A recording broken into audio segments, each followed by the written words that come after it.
Welcome again. Recently, I had a lesson that I taught to a group of young men. My hopes was to convey a whole bunch of meaning and also to get them to think. And it was related very much to not only the topic, it was last October's How to Access Divine Power, but it was also based on the theme of that lesson, the theory of where do you get divine power, how do you get it. I related it to worldly power as well, mostly because I had read a Millennial Star article. As you know, Millennial Star was an early publication, much like we think of the Ensign or Liahona. It was a church doctrine publication approved of by church authorities as it was published. This particular article was post Joseph Smith's death. Usually they would be signed off on by Joseph Smith. This one was written in 1852. It's number 38 of volume 14. I'll read some excerpts from it, some thoughts as well, some scriptures as well from that lesson, and just kind of vent some of my feelings, and because of the way that lesson went, a little bit of frustrations too. I'll begin with this Millennial Star, just a little excerpt. It begins, "Men in their ambition have ever sought for power, to rule and to exercise a controlling influence over their fellow men, and generally but little regard has been had to the way and means by which they have come into possession of such power." The article goes on to connect us to the idea that we naturally desire power over others even. This is the natural state of God, that he has dominion over quite the large amount of things. And we have dominion over ourselves, and when we act in righteousness, we have dominion over others. But not always in righteousness, isn't it?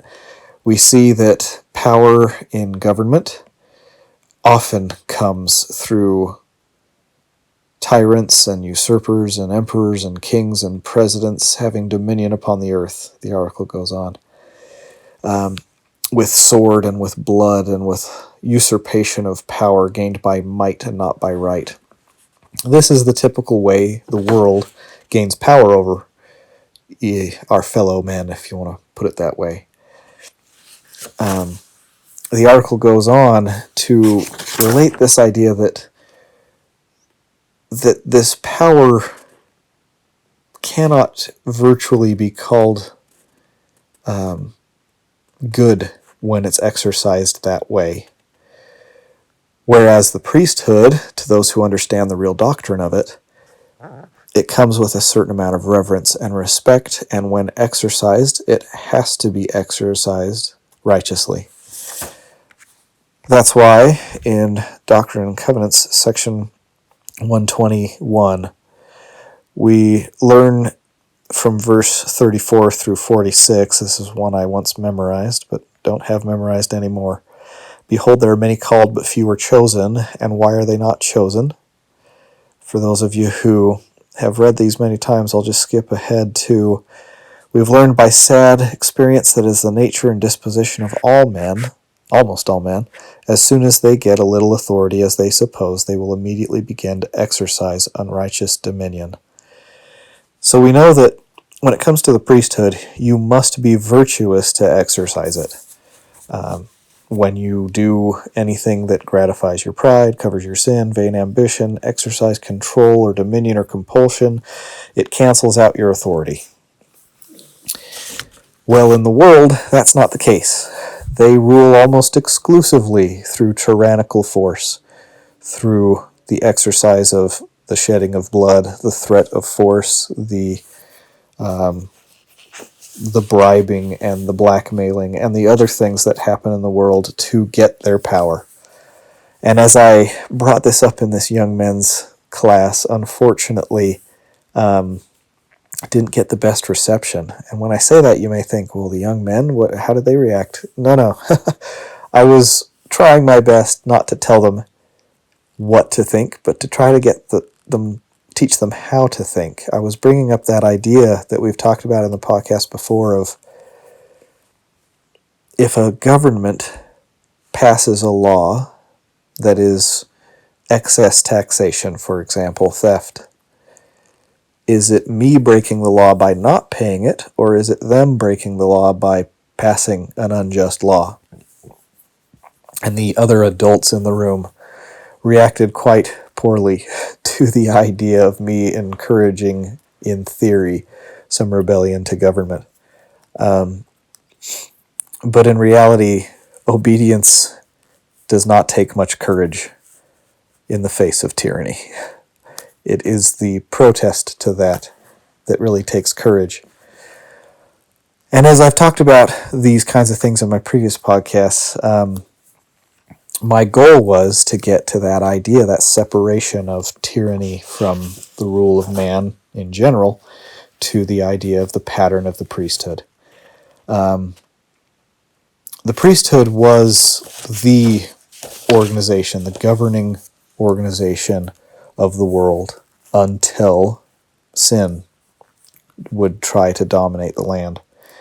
And at that point, kings would try to claim their authorities by symbolically representing their authority coming from heaven. Rather than through the priesthood, they would do it by echoing symbology of the heavens. They would do the crown of Pharaoh, the starred crown, all these different things. The kings would claim their power came from Venus, from a lady in a lake, or from some divine right. But the way they rule obviously shows that their right to rule was not the true right. The true right to rule has always been the priesthood. As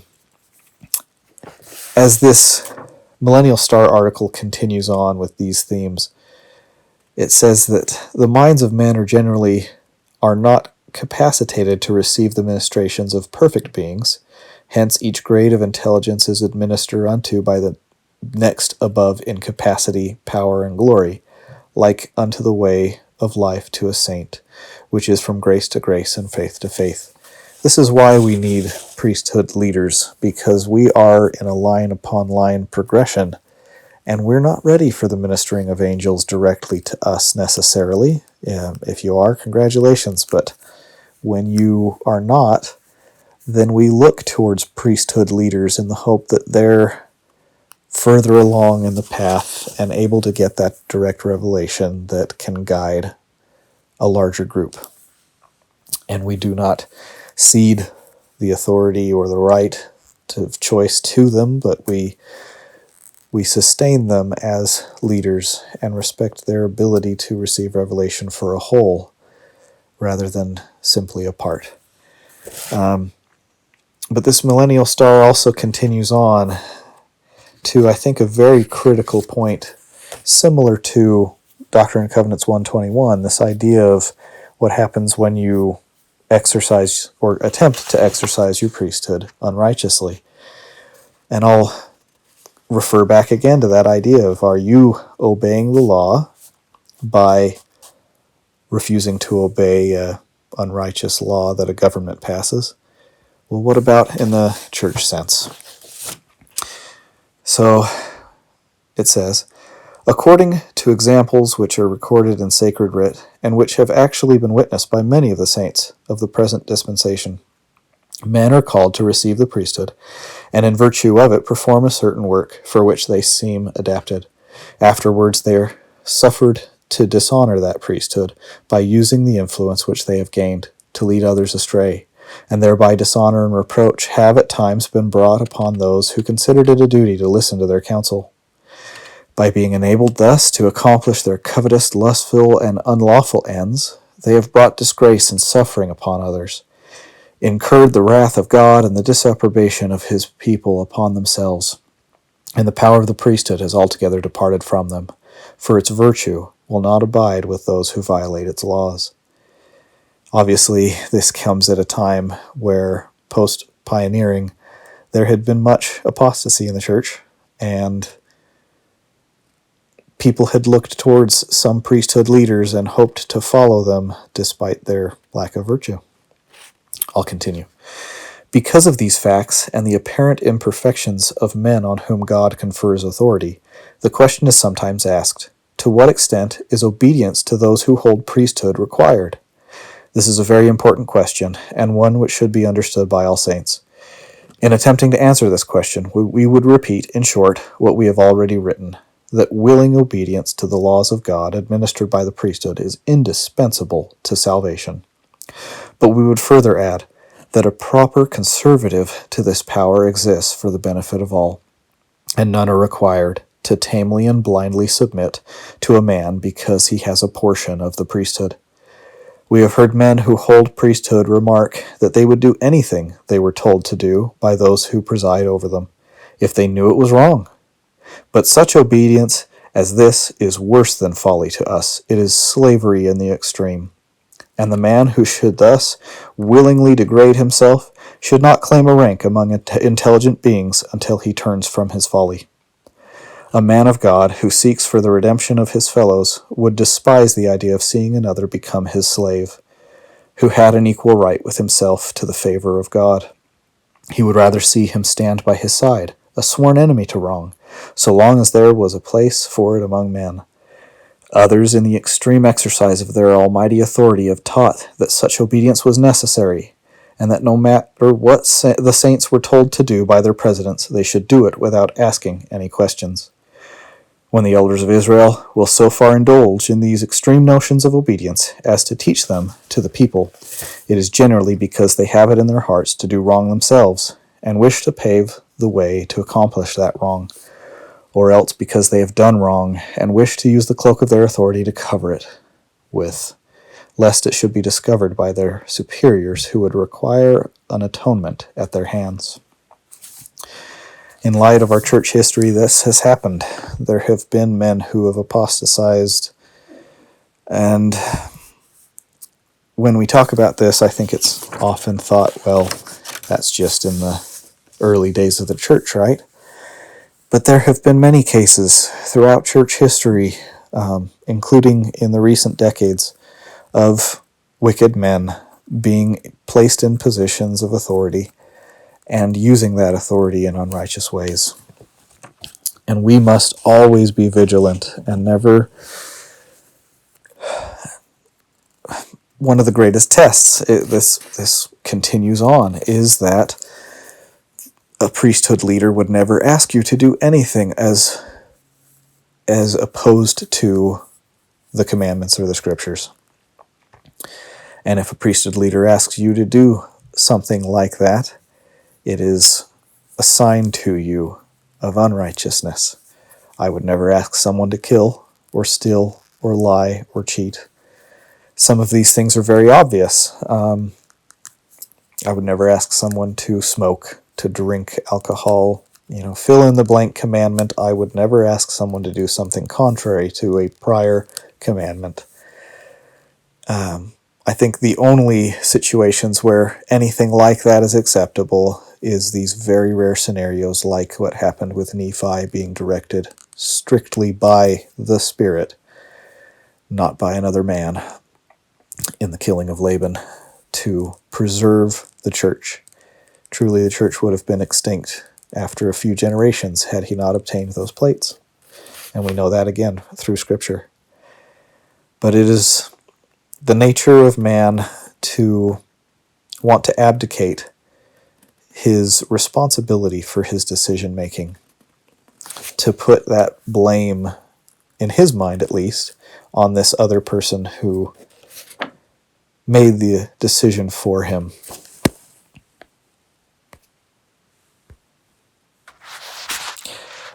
I'll go on with more from the Millennial Star article. In administering the government of God, there are three parties concerned, via the subject who is governed, the person who governs, and the person by whom permission or under whose approbation he governs.